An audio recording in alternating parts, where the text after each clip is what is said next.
I didn't plan to embarrass a mafia boss at his own cousin's wedding. I was there to work. Nothing more. The Augustine Hotel had hired me 6 months ago as a junior event coordinator, and this wedding, lavish, excessive, dripping with old money and older secrets, was supposed to be my chance to prove I could handle high-profile clients without flinching. I wore my most professional black dress, kept my hair pinned back, and carried my tablet like a shield. I checked floral arrangements, coordinated with the kitchen staff, ensured the string quartet had enough champagne. I was invisible. That was the goal. Until I heard him speak. The reception hall was all marble and gold, chandeliers throwing soft light across hundreds of guests in designer suits and silk gowns. I stood near the back, confirming the timing for the cake service, when a voice cut through the noise, low, smooth, laced with something sharp. Sicilian. I'd grown up hearing it. My grandmother, Nonna Cecilia, had refused to speak anything else at home until I turned 12. She'd been born in Palermo, raised in a village where distrust of outsiders was taught before the alphabet. She'd made sure I understood every word, every inflection, every insult hidden beneath politeness. So when I heard the man say, "Chista, etropunica pi esiri sirai. Talia com you si comporta, com you na picturera canun, sapiuni si trova," I froze. This one's too small to be here. Look at her, acting like a little girl who doesn't know where she is. I turned slowly. He stood near the bar, surrounded by men in tailored black suits. He was taller than the rest, broader in the shoulders, with dark hair swept back and a face that would have been handsome if it weren't so cold. His eyes were pale gray or green, I couldn't tell from the distance, and they flicked over me with the kind of dismissiveness that made my stomach twist. He said something else, quieter this time, and the men around him laughed. My cheeks burned. I should have walked away. I should have let it go, but my Nonna's voice echoed in my head. "Non ti lasciare mai calpestare, Giulia. Mai.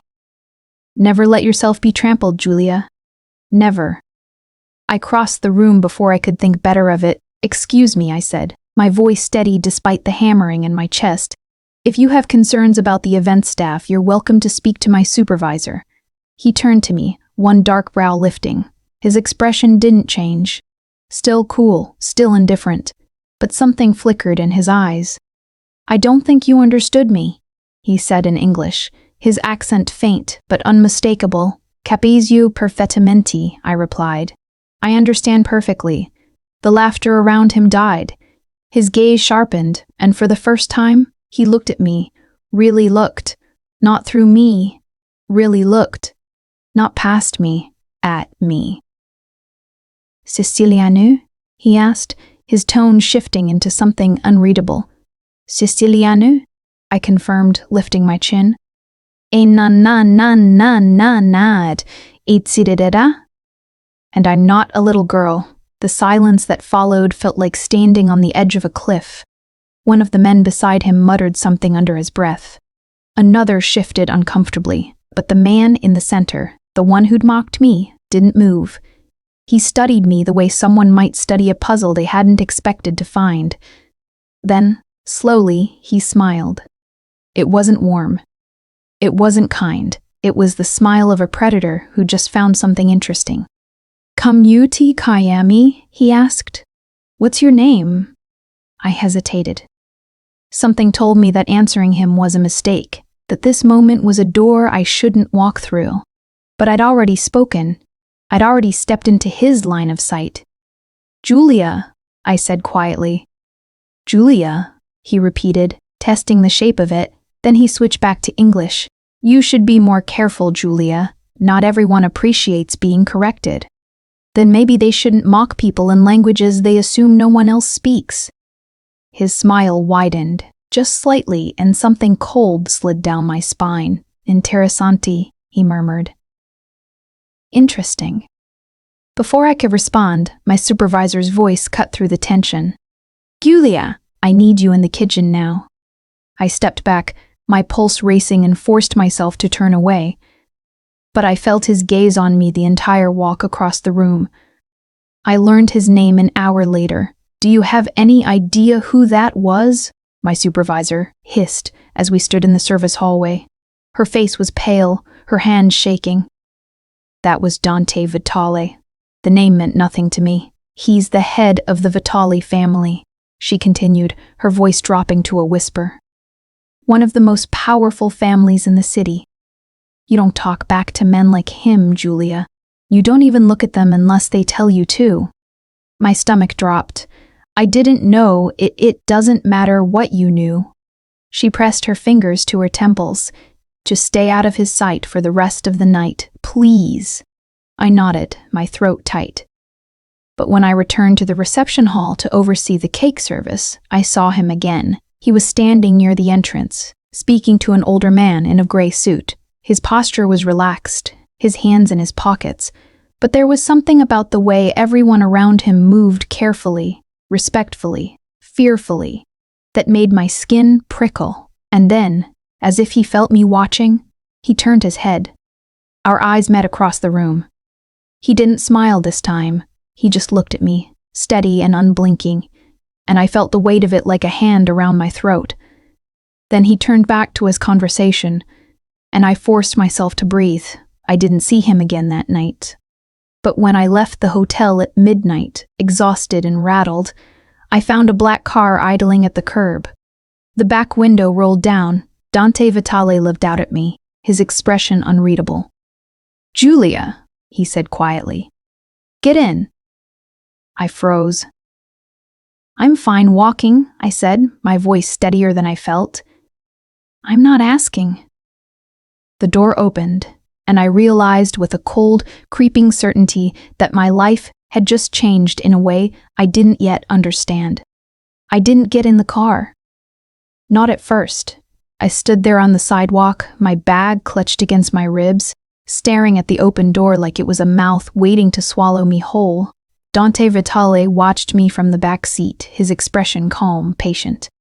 Like he knew I'd either step inside or spend the rest of my life wondering what would have happened if I had. "I don't accept rides from strangers," I said, hating how thin my voice sounded. "We're not strangers anymore," he replied evenly. "You corrected me in my own language. That makes us acquainted. That makes us nothing." His gaze didn't waver. "Get in the car, Julia." "Why?" "Because I want to talk to you." "So talk from there." A faint smile touched his mouth, amused maybe, or irritated. I couldn't tell. "You're brave," he said quietly. "Or foolish. I haven't decided which. Maybe both. Maybe." He leaned back slightly, his hand resting on the edge of the seat. "If I wanted to hurt you, I wouldn't need to ask you to get in. I'd simply take you." The words should have terrified me. They did, but they also made something clear. He was giving me a choice. A twisted, dangerous choice, but a choice nonetheless. I thought of my supervisor's pale face, the way the men around him had gone silent, the weight of his name, Dante Vitale. I should have walked away. Instead, I got in. The car was cold. Leather seats, tinted windows, the faint smell of expensive cologne. The door closed behind me with a soft click, and suddenly, the noise of the street disappeared. It was just the two of us. Dante sat across from me, one arm draped casually along the back of the seat. He studied me the way someone might study a painting carefully, thoughtfully, like he was deciding whether it was worth keeping. "Where are we going?" I asked. "Nowhere yet." "Then why?" "I wanted to see if you'd get in." My hands tightened around my bag. "Why does that matter?" "Because most people don't." He tilted his head slightly. "Most people hear my name and do exactly what they're told. No questions. No hesitation. Maybe they're smarter than me. Maybe." The driver pulled away from the curb, smooth and silent, and I felt my pulse spike. "Where is he taking us?" "Relax, Julia." Dante's voice was soft, almost soothing. "I'm bringing you home. You don't know where I live." He didn't answer, and that was when I realized he already knew. We drove in silence for several minutes. I kept my gaze on the window, watching the city lights blur past, trying to calm the frantic beating of my heart.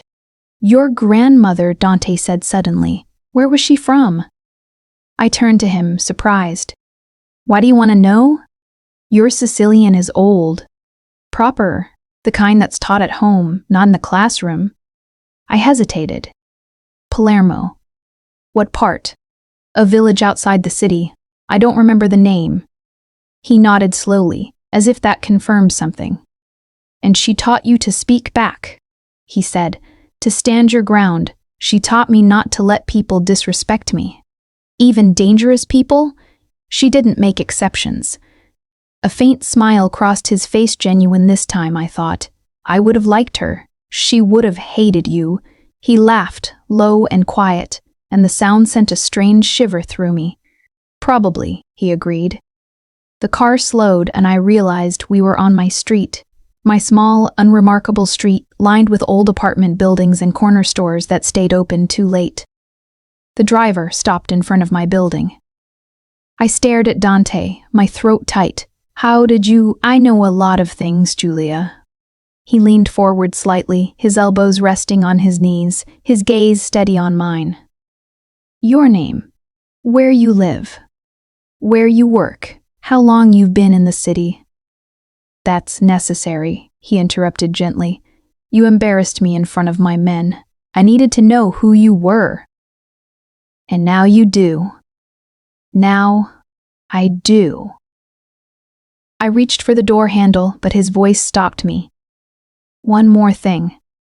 I looked back at him. You're going to see me again, he said quietly. Soon. Why? Because I haven't decided what to do with you yet. The words hung in the air, cold and certain. I swallowed hard. I'm not yours to do anything with. Not yet.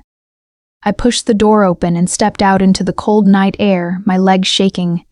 But before I could close the door, he spoke again. Stati accura, Giulia. Be careful, Giulia.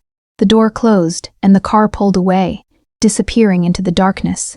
I stood there for a long time, staring after it, my heart pounding so hard I thought it might crack my ribs. The roses arrived 3 days later, 24 of them, deep red, arranged in a crystal vase that probably cost more than my rent. They were waiting on my desk when I arrived at work. Petals perfect, thorns carefully trimmed. No card, no note, just roses. Someone has an admirer, my coworker teased, leaning over my cubicle divider. Who's the guy? I don't know, I lied. But I did know. I knew exactly who they were from. I tried to ignore them. I focused on work, coordinating events, managing schedules, answering emails. I told myself that Dante Vitale was just a man with too much power and too much time, and that he'd lose interest once he realized I wasn't interesting. But the roses kept coming.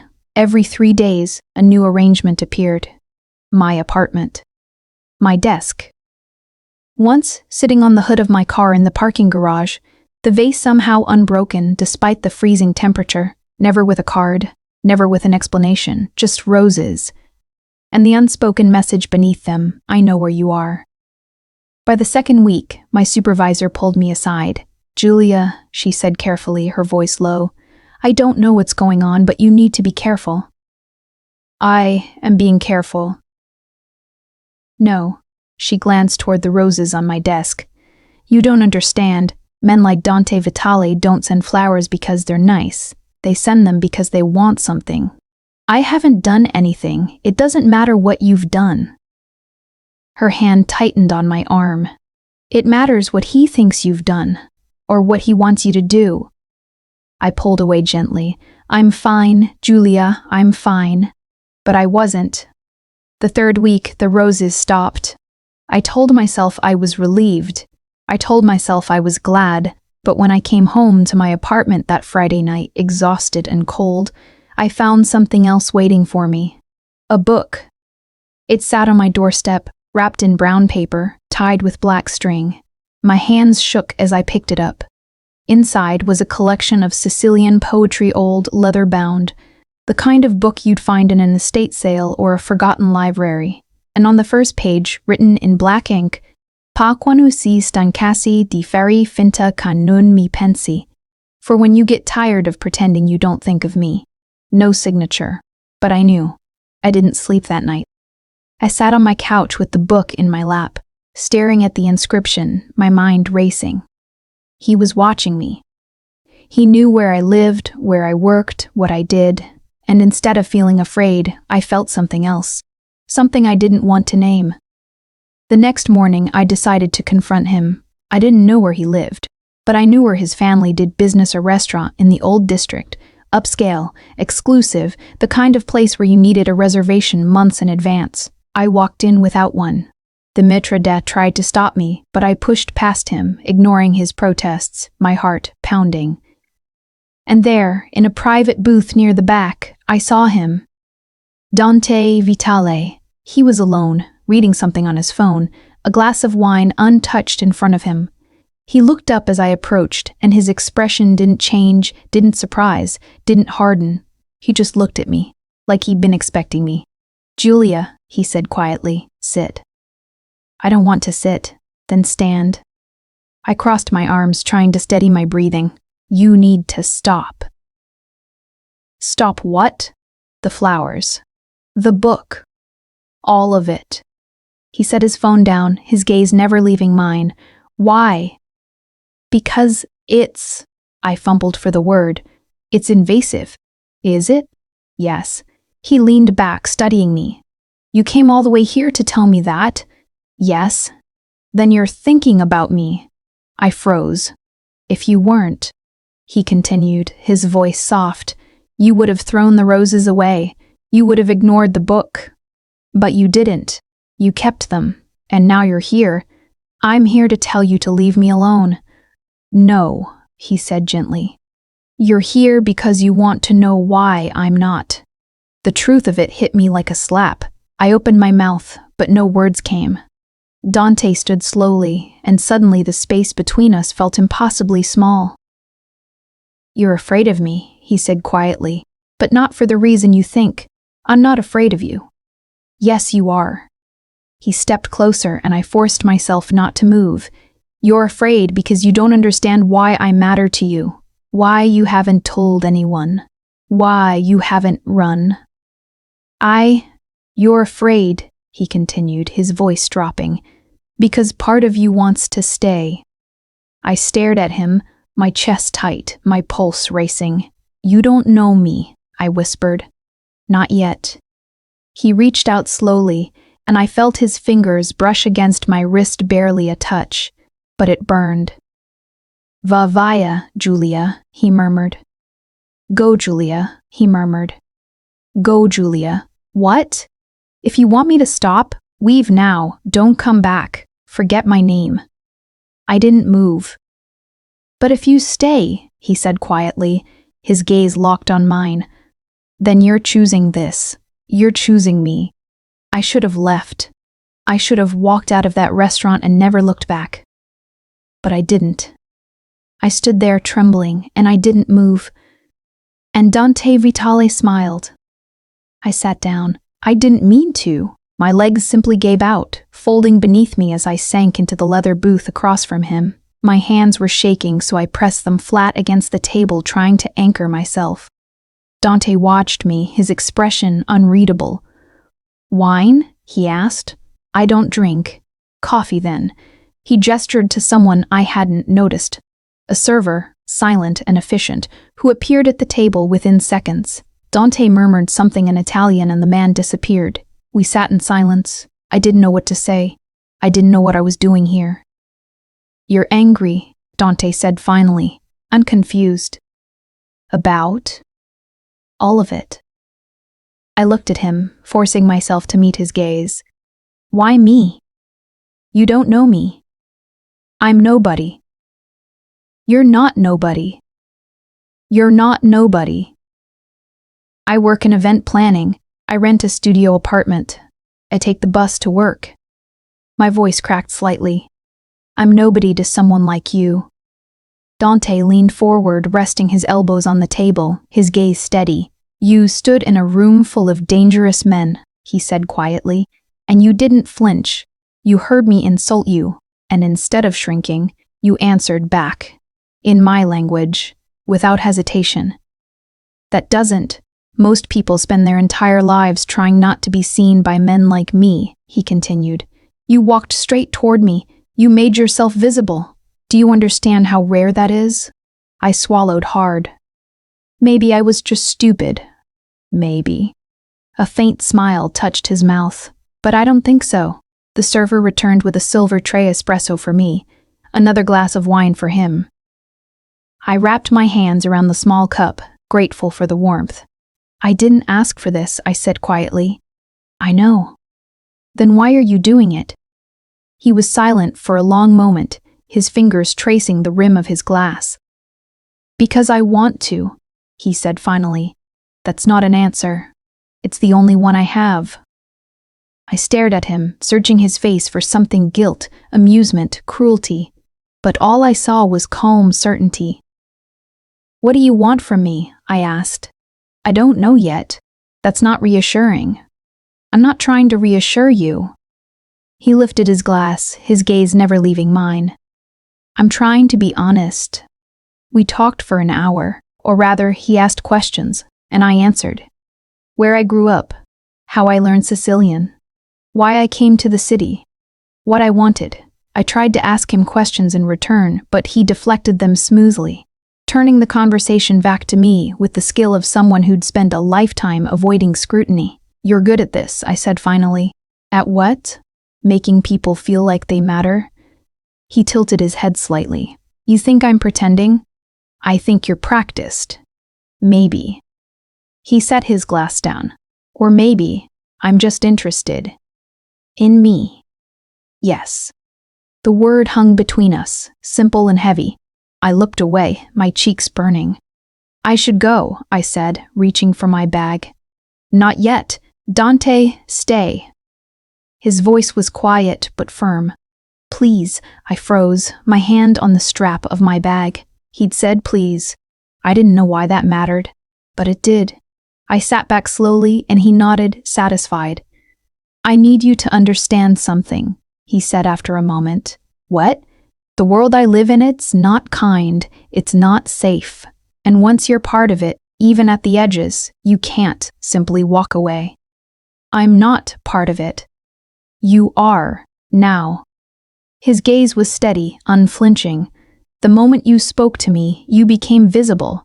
And in my world, visibility is dangerous. Then let me disappear. I can't. Why not? Because others have seen you with me. He leaned forward, his voice dropping. At the wedding. Here, they'll assume you're important to me. I'm not. It doesn't matter what's true, he interrupted gently. It matters what they believe. A chill slid down my spine. So what does that mean? It means I can't let you go. Not yet. He paused. Not until I'm sure you're safe. Safe from who?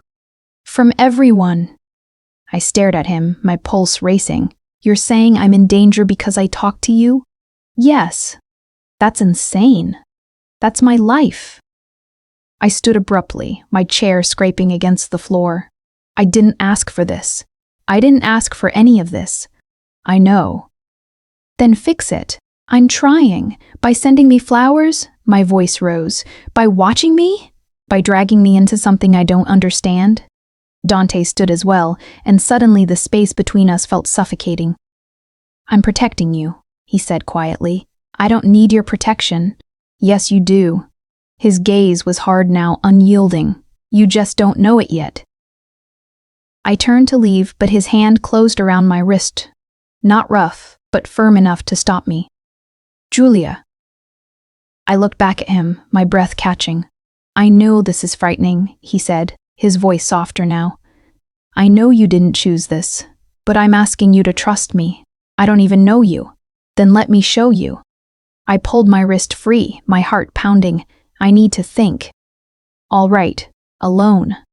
He nodded slowly. I'll take you home. I can take the bus. No, he said firmly. You can't. And the way he said it, calm, absolute, made me realize he wasn't asking.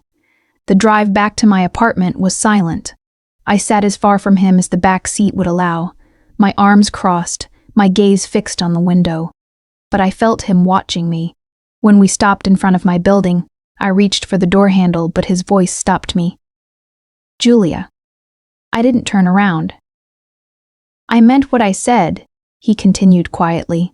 "I'm trying to keep you safe, but I can only do that if you let me. I don't need a bodyguard." "You need more than that." He paused, "and whether you believe it or not, I'm the only one who can give it to you." I didn't answer. I stepped out of the car and walked into my building without looking back. But as I climbed the stairs to my apartment, my hands still shaking, I knew one thing for certain. He was right. I was already part of his world. And I had no idea how to escape. I didn't see Dante for 5 days. No roses, no books, no calls. I told myself I was relieved. I told myself I could go back to normal, my quiet, unremarkable life where dangerous men didn't know my name or where I lived. But normal didn't feel normal anymore. I checked over my shoulder when I walked to my car. I hesitated before unlocking my apartment door. I scanned every face in the coffee shop, the grocery store, the hotel lobby, looking for someone watching me. And I hated that I noticed his absence. On the 6th day, something changed. I was leaving work late past midnight, the hotel lobby empty except for the night staff. I'd stayed to finalize the details for an anniversary gala, and by the time I finished, the parking garage was almost deserted. My car was on the 3rd level, parked near the back where the lighting was dim and flickering. I walked quickly, my keys clutched between my fingers, my breath fogging in the cold air. And then I heard footsteps behind me. I stopped. The footsteps stopped. My pulse spiked. I turned slowly, scanning the rows of cars, but saw nothing. Just shadows and concrete and the faint hum of the overhead lights. "Hello?" I called, my voice thin. No answer. I turned back toward my car, walking faster now, my heart hammering. The footsteps started again. Closer this time. I broke into a run. I didn't make it 10 feet before a hand closed around my arm, yanking me backward. I screamed, twisting, trying to pull free, but the grip was iron tight. "Shut up!" a voice hissed, male, rough, unfamiliar. I drove my elbow back, connecting with something solid, and the man grunted. His grip loosened and I wrenched free, stumbling forward. But there were 2 of them. The second man stepped out from behind a van, blocking my path. He was larger than the first, his face hidden beneath a hood, his hands empty but ready. "We just want to talk," the first man said, his voice mockingly calm. "Stay away from me," I gasped, backing toward the wall. "You've been spending time with Dante Vitale," the second man said. "We need to know why." "I don't. Don't lie." The first man stepped closer. "We've seen you with him. At the restaurant. In his car." "I'm not." My voice cracked. "I'm nothing to him." "Then you won't mind coming with us." They moved toward me, and I realized with cold, sick certainty that I wasn't going to escape. And then the lights went out. The garage plunged into darkness. I heard a shout, confusion, anger, and then the sharp crack of something heavy hitting flesh. A body hit the ground. Another shout, cut off abruptly. And then silence. I pressed myself against the wall, my breath coming in short, desperate gasps, unable to see anything. "Julia." His voice was low, calm, familiar. "Dante." I sagged with relief. The lights flickered back on, dim and stuttering, and I saw him standing in the center of the garage. The 2 men were on the ground, one unconscious, the other groaning, clutching his ribs. Dante stood over them, his hands relaxed at his sides, his suit jacket gone, his shirt sleeves rolled up. He looked at me, his expression hard. "Are you hurt?" I shook my head, unable to speak. He crossed the distance between us in 3 strides, his hands framing my face, his gaze searching mine. "Did they touch you?" My voice broke. One of them grabbed me, but His jaw tightened. And for a moment, I saw something cold and terrifying flicker in his eyes. He turned back to the men on the ground. "Chi vai mana?" he demanded. "Who sent you?" The conscious man spat blood onto the concrete. "Ve fan culo." Dante's expression didn't change. He crouched down, his movement slow and deliberate, and gripped the man's jaw. "I'll ask once more," he said quietly. "Ci vai mana?" The man hesitated, fear flickering across his face. "Salvatore," he gasped finally. "Salvatore Russo." Dante released him, standing slowly. "Piggy Attili," he said to someone behind me. "Take them." I turned and saw two men in dark suits step out of the shadows. They hauled the attackers to their feet and dragged them toward the exit without a word, and then it was just Dante and me. He turned back to me, his expression softening slightly. "You're coming with me," he said. "I'm fine." "You're not." He took my hand, gently but firmly, "and you're not staying here." "Dante, I can't just—" "Julia." His voice was quiet, but there was no room for argument. "Please." I stared at him, my mind racing, my body still trembling, and then I nodded. He drove me to a house on the outskirts of the city, modern, sprawling, surrounded by high walls and iron gates. I didn't ask whose it was. I already knew. Inside, the house was all clean lines and expensive furniture, but it felt cold. Empty. Dante led me to a sitting room near the back, where a fire burned in a stone fireplace. He gestured for me to sit, and I sank onto the couch, my legs shaking. He poured something amber into a glass and handed it to me. "Drink. I told you I don't. Drink it anyway." I took a sip and the burn of it steadied me slightly. Dante sat across from me, leaning forward, his elbows on his knees. "Who's Salvatore Russo?" I asked quietly. "A rival. Why does he care about me?" "Because he thinks you matter to me." "Do I?" He was silent for a long moment, his gaze steady on mine. "Yes," he said finally. The word hit me like a fist. "Why?" I whispered. "I don't know." He ran a hand through his hair, and for the first time, I saw something like frustration in his expression. "I didn't plan this, Julia. I didn't plan you. Then let me go." "I can't." His voice was rough now. "If I let you go, Salvatore will assume you're no longer under my protection, and he'll come for you again. So what am I supposed to do? Stay here? Here?" "Yes." I stared at him. "For how long?" "As long as it takes." "That's not an answer. It's the only one I have." I set the glass down, my hands shaking. "You're asking me to trust you." "Yes." "Why should I?" He leaned back, his gaze never leaving mine. "Because if you don't, you'll die." The bluntness of it stole my breath. "And if I do?" I asked quietly. "Then I'll keep you alive." I looked at him, at the sharp lines of his face, the cold certainty in his eyes, the tension coiled beneath his calm exterior, and I realized I didn't have a choice. Not really. "All right," I whispered. Dante nodded slowly. "I'll have someone bring your things in the morning," he said. "For now, get some rest. Where will you be?" "Close."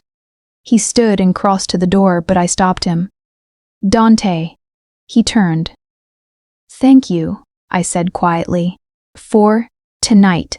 His expression softened, just slightly. "Non te lascio sola, Julia," he said. "I won't leave you alone, Julia." And then he was gone. I didn't sleep that night. I lay in the guest room Dante had shown me, spacious, impersonal, smelling faintly of lavender, and stared at the ceiling, my mind racing. Every time I closed my eyes, I felt hands grabbing me, heard voices threatening me, saw the cold efficiency with which Dante had dismantled two men without breaking a sweat. He'd called it protection. It felt like captivity. By the time the sun rose, I was exhausted and restless. I found my way downstairs, following the smell of coffee, and discovered a kitchen that looked like something out of a design magazine. Marble countertops, stainless steel appliances, windows overlooking a sprawling garden. A woman stood at the stove, middle-aged, her dark hair pulled into a neat bun. She looked up as I entered and smiled. "Buongiorno," she said warmly. "Julia Vero?" I nodded. "I'm Rosa. I keep the house." She gestured to the table. "Sit. I'll bring you breakfast." "I can sit," she repeated, her tone gentle but firm. I sat. She brought me espresso, fresh bread, fruit, and cheese, all arranged on delicate porcelain. I ate mechanically, tasting nothing, my thoughts elsewhere. "He's in the garden," Rosa said, as if reading my mind. I looked up. "Dante, see," she smiled. "He doesn't sleep much either." I found him near the back of the property, standing in a garden that shouldn't have existed in late autumn. Roses climbed the stone walls, their petals deep red even in the cold.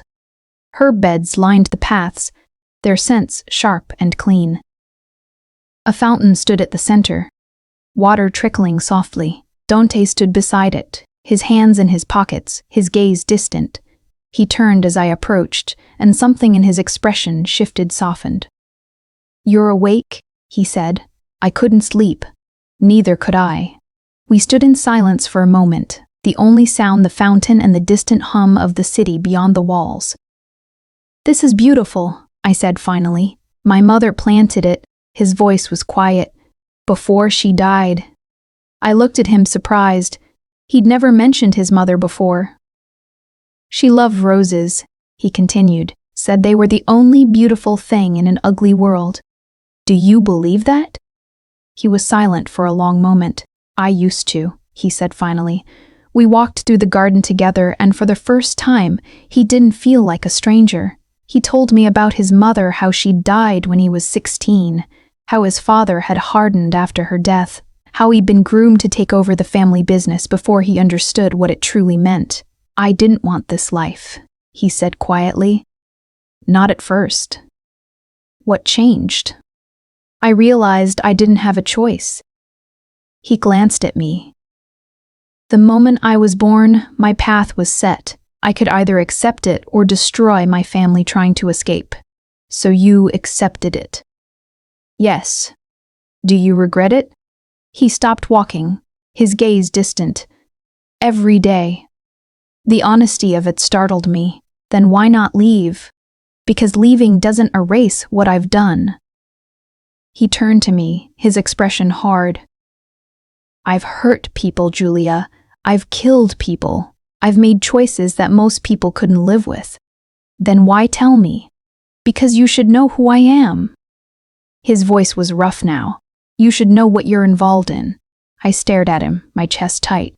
"Are you trying to scare me?" "I'm trying to be honest." "Why?" "Because you deserve it." The words hung between us, raw and unguarded. I looked away, my throat tight. "I don't understand you." "Good." He stepped closer, and I felt the heat of him. "If you understood me, you'd run." "Maybe I should anyway." "Maybe." His hand lifted, and I felt his fingers brush against my cheek, barely a touch. But it burned. "But you won't." "How do you know?" "'Cause you're still here." I wanted to deny it. I wanted to tell him he was wrong. But I couldn't, because he wasn't. "I need to ask you something," I said quietly. "All right, the men last night, what will happen to them?" Dante's expression didn't change. "They'll be dealt with." "That's not an answer." "Yes, it is." "Dante, they tried to hurt you, Julia." His voice was calm, but there was steel beneath it. "Did you think I'd let that go?" "I don't want anyone to die because of me."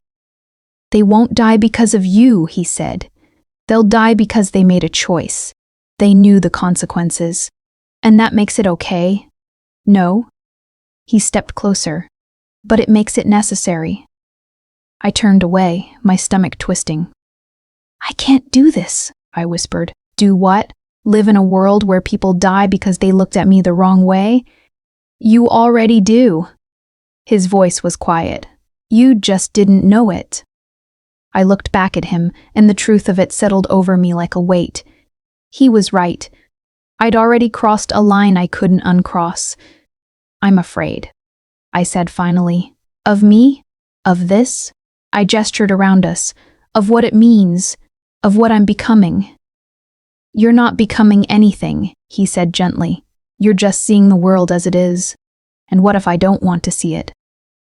"Then close your eyes." He reached out, his hand cupping my cheek, his thumb brushing against my skin. "But don't ask me to let you go, because I won't." I stared at him, my breath catching. "Why?" "Because I don't want to. That's not a reason, it's the only one that matters. His gaze dropped to my mouth, and I felt my pulse spike. Dante. Tell me to stop, he murmured. I opened my mouth, but no words came. Tell me you don't feel this, he continued, his voice low. Tell me I'm wrong. I couldn't. Because he wasn't. I felt it. The pull. The gravity of him. The terrifying certainty that I was falling towards something I couldn't control. I can't, I whispered. His hand slid to the back of my neck, his fingers threading through my hair. Then don't. And he kissed me. It wasn't gentle. It wasn't careful. It was desperate and fierce and full of something I couldn't name. I gasped against his mouth, my hands gripping his shirt, and he pulled me closer, his other arm wrapping around my waist, holding me like I might disappear. And for a moment, I let myself fall. I let myself forget the danger, the fear, the impossibility of it all. I let myself feel. When he finally pulled back, we were both breathing hard. Julia, he murmured, his forehead resting against mine. Non sa che ci fare, Kutia. I don't know what to do with you. I didn't answer. I didn't know either, but as I stood there in his arms, surrounded by roses and silence, I realized something terrifying. I didn't want to leave. Dante stepped back first. His hands fell away from me slowly, reluctantly, and the cold air rushed in to fill the space where his warmth had been. I shouldn't have done that, he said quietly. Why not? Because you're not ready. How do you know? He looked at me, his expression unreadable. Because you're trembling. I realized he was right. My hands were shaking. My breath was uneven. My heart was pounding so hard I thought it might break through my ribs. I'm not afraid of you, I said. I know. His voice was soft. You're afraid of yourself. The truth of it stole my breath. I spent the rest of the day avoiding him. Rosa showed me around the house, the library, the sitting rooms, the sprawling kitchen. She talked about Dante's mother, about the family, about the garden, and the meals she used to cook. But I barely heard her. All I could think about was the kiss, the way his hands had felt against my skin, the way his voice had dropped when he'd said my name, the way I'd needed him to keep touching me. It terrified me. That night, I couldn't sleep again. I lay in the guest room, staring at the ceiling, my mind racing. Around midnight, I gave up. I pulled on a sweater and padded downstairs, thinking I'd make tea, read a book, anything to quiet the noise in my head. But when I reached the kitchen, I found Dante sitting at the table. He was still dressed, though his shirt was untucked, his sleeves rolled up. A glass of whiskey sat in front of him, mostly full. He looked up as I entered, and for a moment, neither of us spoke. Can't sleep, he asked finally. No, neither can I. I crossed to the counter and filled the kettle, just to have something to do with my hands. You don't have to avoid me, he said quietly. I'm not avoiding you. Yes, you are. I turned to face him. What do you want me to say? Nothing. He leaned back in his chair. I just don't want you to be afraid of me. I told you I'm not. Then why won't you look at me? I forced myself to meet his gaze, and the intensity of it made my breath catch. I don't know what this is, I said quietly. I don't know what you want from me. I want you to stop pretending you don't feel this. I'm not pretending. Yes, you are. He stood, crossing the kitchen slowly. You felt it the night you got in my car. You felt it at the restaurant. You felt it this morning in the garden. Dante, tell me I'm wrong, he said, stopping in front of me. Tell me you don't think about me. I opened my mouth, but no words came. Tell me you don't want this, he continued, his voice dropping. And I'll walk away. I stared at him, my pulse racing. I can't, I whispered. Why not? Because it's not that simple. Yes, it is. No. I shook my head. You're asking me to choose something I don't understand. You're asking me to trust you when I barely know you. You're asking me to what? To give you something I can't take back. His expression softened and he reached out, his hand cupping my cheek. I know, he said quietly, and I'm not asking lightly. Then why are you asking at all? Because I don't want to lose you. The rawness in his voice made my chest ache. You barely know me, I whispered. I know enough. How? Because you're still here. His thumb brushed against my cheek. You could have run a dozen times. You could have told me to leave you alone. But you didn't. That doesn't mean it means everything. He leaned closer and I felt his breath against my lips. Tell me to stop, he murmured. Tell me you don't want this.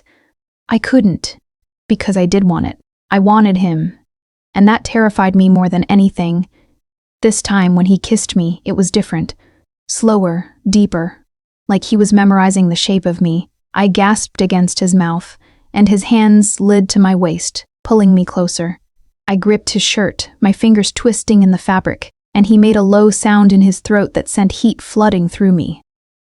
Julia, he whispered against my lips. Dimmi kavwa chistu. Tell me you want this. My voice broke. I don't know what I want. Yes, you do. His hands moved to my hips, lifting me onto the counter, and I gasped, my legs parting instinctively to make room for him. He stepped between them, his hands framing my face, his gaze locked on mine. I won't hurt you, he said quietly. You can't promise that. I can. His forehead rested against mine. I won't let anyone touch you, not Salvatore, not anyone. And what about you? What about me? Will you hurt me? He was silent for a long moment. I don't know, he said finally, his voice rough, but I'll try not to. It wasn't the answer I wanted, but it was honest. And somehow, that was enough. He carried me upstairs. I didn't protest, I didn't speak. I just buried my face in his neck and let him take me to his room larger than the guest room, darker, smelling of cedar and something faintly spiced. He set me down gently, his hands lingering on my waist. If you want to stop, he said quietly, tell me. I'll walk you back to your room. No questions. And if I don't want to stop? His gaze darkened. Allora restamo si sa. Then we stay here. I looked at him, at the sharp lines of his face, the tension coiled in his shoulders, the way he was holding himself back, waiting for me to decide. And I realized I'd already decided. Days ago, maybe weeks ago, maybe the moment I'd answered him in Sicilian. I don't want to stop, I whispered. He undressed me slowly, reverently, like I was something precious. Every touch was careful, every kiss was soft. He murmured to me in Sicilian words. I barely understood. Words that felt like promises, and when he finally moved over me, his weight settling between my thighs, I felt something shift inside me. Not fear, not doubt, just surrender. Stati tranquilla, he whispered. Stay calm. I nodded, my hands gripping his shoulders, and he kissed me again, deep and slow and impossibly gentle. And then he was inside me, and I gasped, my nails digging into his back. He stilled immediately, his gaze searching mine. Are you all right? I nodded, unable to speak. Julia. Don't stop, I whispered, and he didn't. Afterward, we lay tangled together, his arm around my waist, my head on his chest. I could hear his heartbeat steady, strong, impossibly calm. Are you all right? He asked quietly. I think so. You think so? I smiled faintly. I don't know. I've never done this before. He went still. Never? I shook my head. He was silent for a long moment, and then he pulled me closer, his lips brushing against my forehead. Crazy, he murmured. For what? For trusting me? I didn't answer, because I wasn't sure if I did, but I knew I wanted to. I woke to an empty bed. The sheets beside me were cold, the indentation where Dante had been barely visible. Morning light filtered through the curtains, soft and gray. I sat up slowly, my body aching in unfamiliar ways, and pulled the blanket around me. The house was silent. too silent. I found Rosa in the kitchen, her expression tight. "Where's Dante?" I asked. "He left early." She didn't meet my eyes. "He'll be back soon." "Where did he go?" "Lavoro," she said quietly. "Work." "Lavoro," she said quietly. But the way she said it made my stomach twist. He came back 3 hours later. I was in the library pretending to read when I heard the front door open and close. I set the book aside and went downstairs. Dante stood in the foyer, his back to me, his jacket draped over one arm, and his hands were covered in blood. I froze, my breath catching. He turned slowly, and when he saw me, his expression didn't change. "Go upstairs," he said quietly. "What happened?" "Julia, what happened?" He was silent for a long moment, his gaze steady on mine. "I dealt with Salvatore," he said finally. The words hung in the air, cold and final. "What does that mean?" "It means he won't come for you again." "Dante, I'm not discussing this. You don't get to decide that." "Yes, I do." His voice was hard now.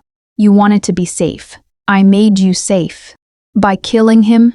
He didn't answer, and that was answer enough. I turned and walked away, my hand shaking. He followed me. "Julia, wait. Don't." I spun to face him. "Don't tell me this is normal. Don't tell me it's necessary. It is necessary." He stepped closer, and I saw something raw in his eyes. "He sent men to hurt you. He would have kept sending them." "I couldn't let that happen." "So you killed him?" "Yes." "And that's supposed to make me feel safe?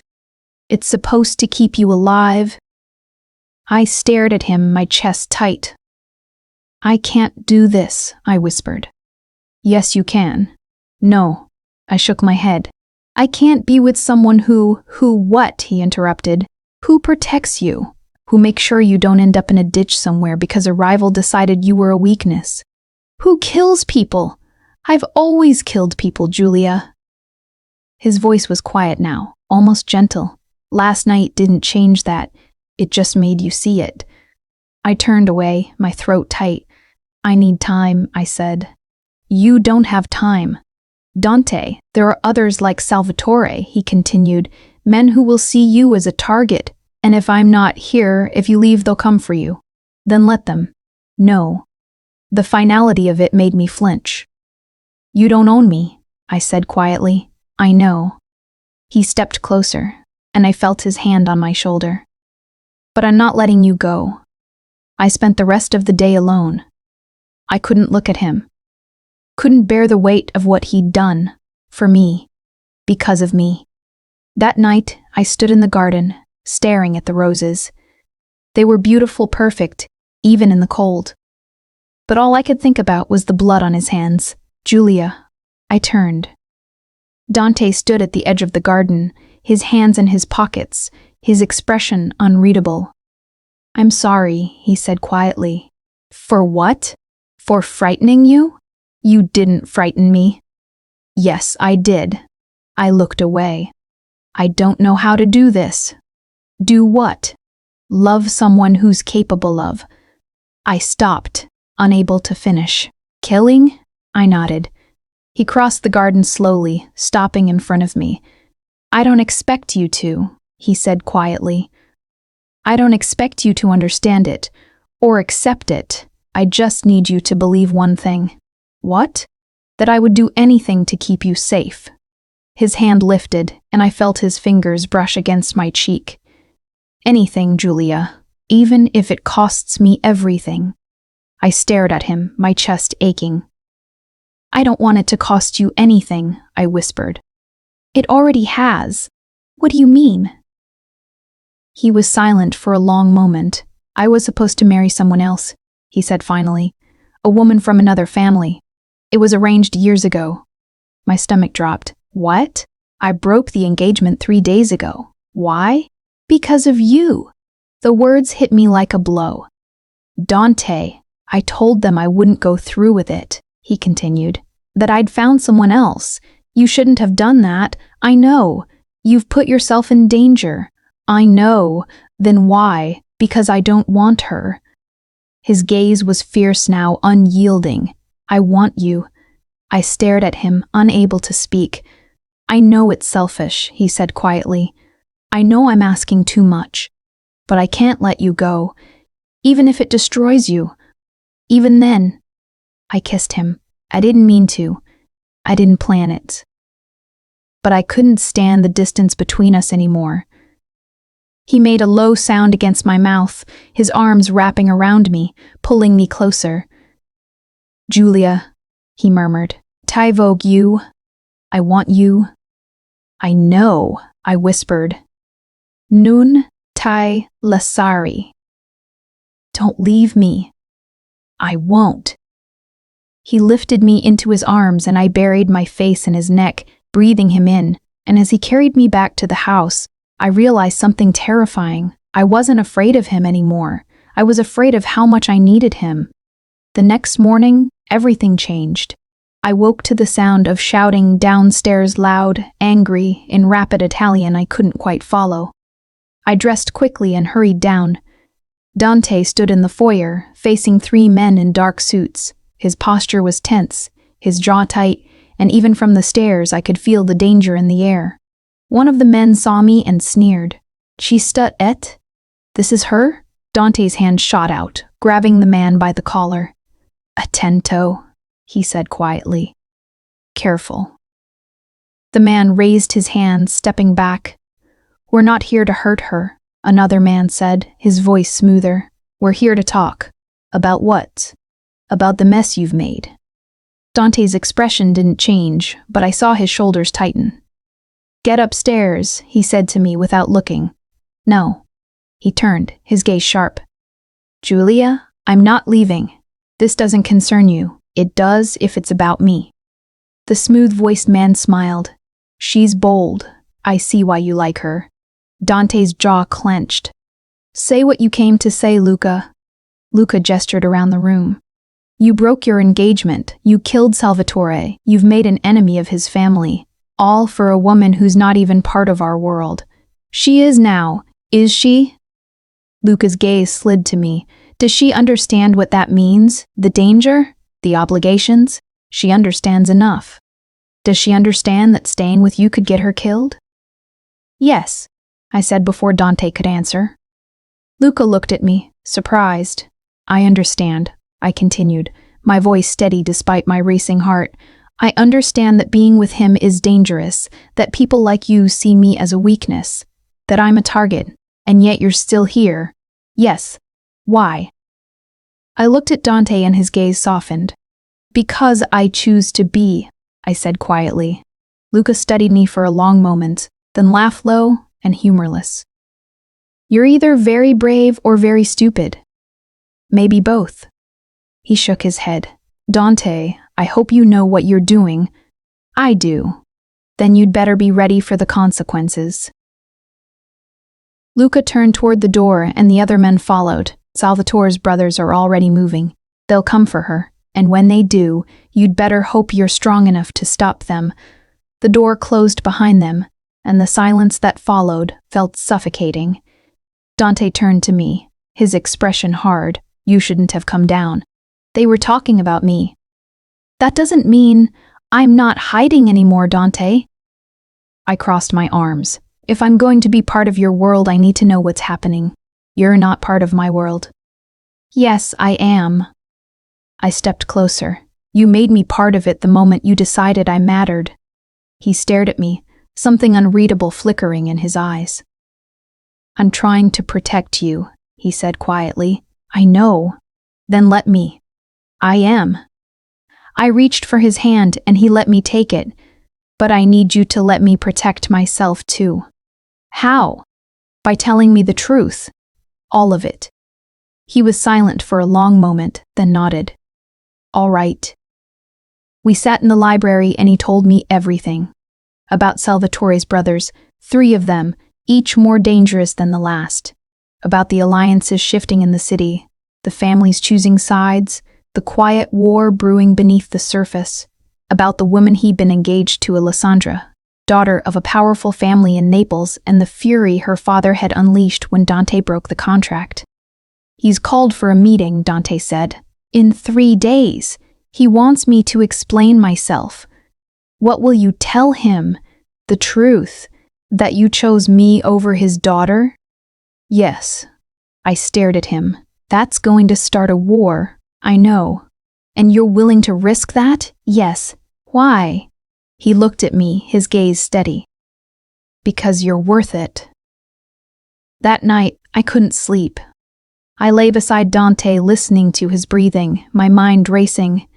He'd broken an engagement for me. He'd killed a man for me. He'd put himself and his entire family in danger. For me.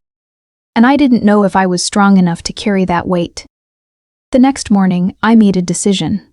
I found Dante in his study, reviewing documents, his expression focused. I want to meet them, I said. He looked up. Who? Salvatore's brothers, Alessandra's father, all of them. No. Dante, absolutely not. Why? Because it's too dangerous. Everything is dangerous, I said, but if I'm going to survive this, I need to stop being invisible. I need them to see me as more than just a weakness. You're not a weakness. Then let me prove it. He stared at me, his jaw tight. If something happens to you, it won't. You can't know that. Neither can you. I crossed the room and took his hand. But I'm not asking for your permission. I'm telling you what I'm going to do. He was silent for a long moment. Then, slowly, he nodded. All right. The meeting was held in a private dining room at an upscale restaurant, the kind of place where deals were made and lives were decided over wine and pasta. I wore a simple black dress, my hair pulled back, no jewelry except the thin gold chain my grandmother had given me. Dante walked beside me, his hand resting lightly on my lower back, his presence a constant, grounding weight. Remember, he said quietly as we approached the door. Say as little as possible. Let me handle this, all right. And if anything happens, it won't. He looked at me, his expression unreadable, then pushed the door open. Inside, 5 men sat around a long table. I recognized Luca immediately. The others I didn't know. Except for the man at the head of the table. He was older, gray-haired, with sharp eyes and a face carved from stone. Alessandra's father. Dante, he said, his voice cold. You're late. My apologies, Don Ricci. Don Ricci's gaze slid to me. And this is the woman. Her name is Giulia, Dante said evenly. I know her name. Don Ricci gestured to the empty chairs. Sit. We sat. The silence that followed was suffocating. You broke your word, Don Ricci said finally, his gaze locked on Dante. You dishonored my daughter. And for what? A girl with no family, no connections, no power. She has me, Dante said quietly. Is that supposed to be enough? Yes. Don Ricci laughed cold and humorless. You're a fool, Dante. You've thrown away an alliance that could have secured your family's future. And for what? Love? Yes, love is a weakness. No, I said before I could stop myself. It's not. Every head turned toward me. Dante's hand tightened on mine. A silent warning, but I didn't look away from Don Ricci. Love makes you vulnerable, Don Ricci said. It makes you reckless. It also makes you stronger, I replied. It gives you something to fight for, something worth protecting. And you think you're worth protecting? I think Dante does. Don Ricci studied me, his expression unreadable. You have courage, he said finally. I'll give you that. Thank you, but courage won't keep you alive. Maybe not. I lifted my chin, but neither will fear. A faint smile touched his mouth. You're not what I expected. Good. He leaned back, his gaze shifting to Dante. She's sharp. I see why you're willing to risk everything. Then you'll accept this, Dante said. No. The word hung in the air like a blade. But, Don Ricci continued, I won't start a war over it. Not yet. What do you want? Compensation, for the insult to my daughter. Name it. Don Ricci named a sum that made my stomach drop. Dante didn't hesitate. Done. The meeting ended an hour later and we left the restaurant in silence. But as we reached the car, Dante stopped and turned to me. You shouldn't have spoken, he said. I know. You could have made things worse. I know. But you didn't. He cupped my face, his gaze fierce.